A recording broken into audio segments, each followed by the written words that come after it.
हम सभी किसी न किसी प्रकार से पावर को पाना चाहते हैं, चाहे वो पैसा हो चाहे वो पद हो, लेकिन पावर को सभी पाना चाहते हैं। कौन नहीं चाहता कि लोग हमारी रिस्पेक्ट करें, लोग हमसे प्यार करें।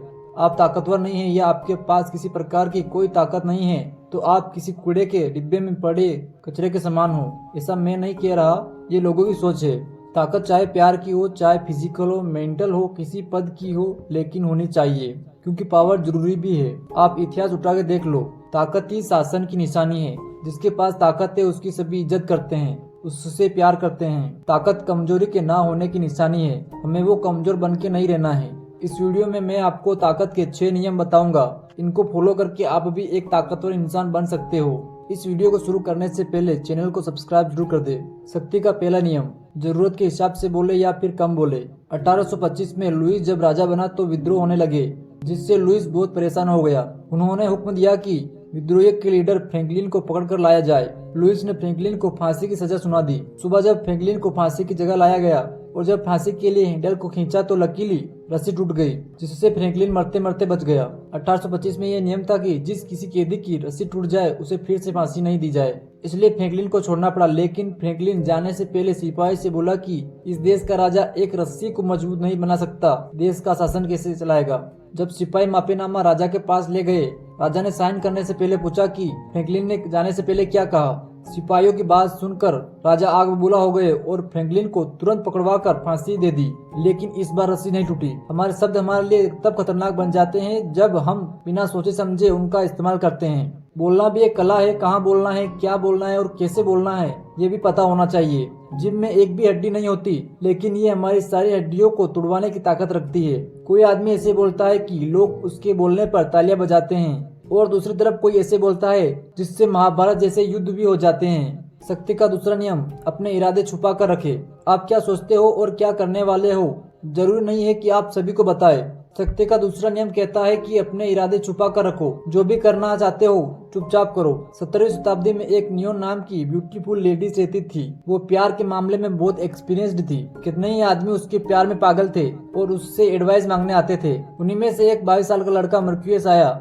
जिसको एक लड़की से प्यार हो गया था। नियोन ने कहा, अगर तुम उस लड़की को पाना चाहते हो तो जैसा मैं कहती हूँ तुम्हें वैसा करना होगा। लड़का उसके कहने पर जब उस लड़की से मिला तो एक दोस्त की तरह मिला, जिससे उस लड़की को बहुत अजीब लगा और कुछ टाइम बाद वो लड़कियों को लेकर पेरिस की गलियों में घूमने लगा। लड़कियों को वो आदमी अच्छे लगते हैं जिसको सब लड़कियां प्यार करती हैं। ये उन आदमियों को पाने में ज्यादा इंटरेस्टेड होती है।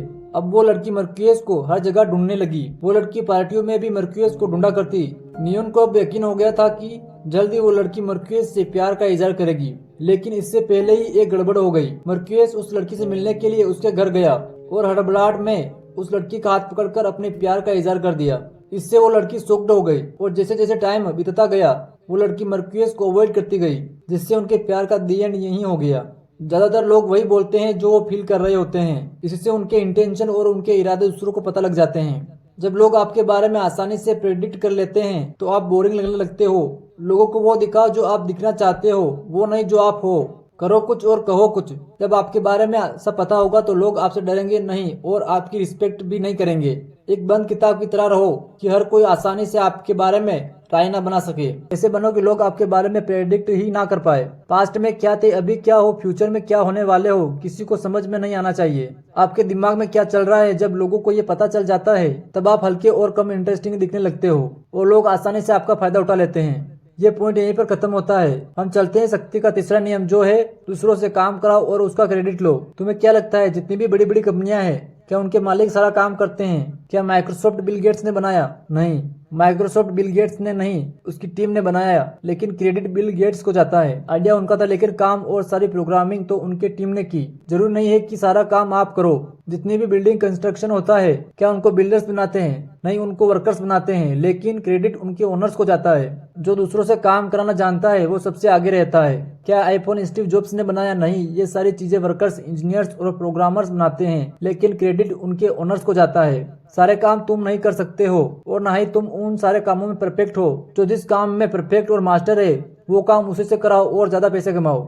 शक्ति का चौथा नियम, बहस नहीं एक्शन से काम करो। किसी भी प्रॉब्लम में बहस करने से अच्छा है इसका सॉल्यूशन निकाला जाए। हम बहस इसलिए करते हैं क्योंकि हम ये मानना नहीं चाहते कि जो सामने वाला बोल रहा है वो बात भी राइट हो सकती है। हम अपनी ही बात को सबसे अहम मानते हैं, लेकिन कई बार हम गलत होने पर भी अपनी बात का साइड लेते हैं। इस चक्कर में कई बार बहस हो जाती है और हमारी इमेज भी कहीं ना कहीं खराब हो जाती है। ह्यूमन नेचर ही ऐसा है, वो किसी से खुद को कमजोर नहीं दिखाना चाहता। बहस करने से हम और उलझ जाते हैं। जब आप बार बार बहस करने लगते हो तो लोगों की नजर में आपकी रिस्पेक्ट कम होने लगती है और लोग आपसे बात करने से भी बचने लगते हैं। इस दुनिया में सब लोग समझदार है। अगर कोई आपसे एडवाइस नहीं मांग रहा है तो आपको फालतू में अपने ज्ञान का पिटारा नहीं खोल देना है। जहाँ जरूरी है और जिसको जरूरत है उसी को बताओ। सामने वाला आपकी बात में इंटरेस्टेड है ही नहीं और आप बिना बात के बोले जा रहे हो, इससे सामने वाला बोर हो जाएगा और अगली बार वो आपसे बात भी नहीं करे, ऐसा भी हो सकता है। पांचवा पॉइंट, लोगों में अपनी जरूरत बनाए रखो। जब तक लोगों में आपकी जरूरत बनी रहेगी, लोग आपकी वैल्यू करते रहेंगे।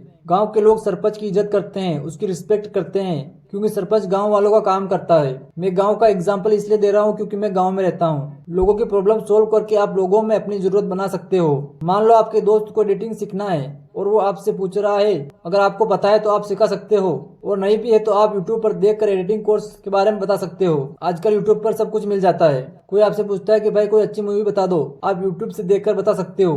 मुझे खुद भी कभी कोई मूवी देखना होता है तो मैं पहले यूट्यूब पर सर्च करता हूँ। ऐसे आप लोगों में अपनी जरूरत बना सकते हो। आपको जो भी पता है और उसको किसी को जरूरत है या उससे किसी की हेल्प हो सकती है तो जरूर करें। जब तक कपड़ा काम में आता है तब तक उसकी वैल्यू होती है।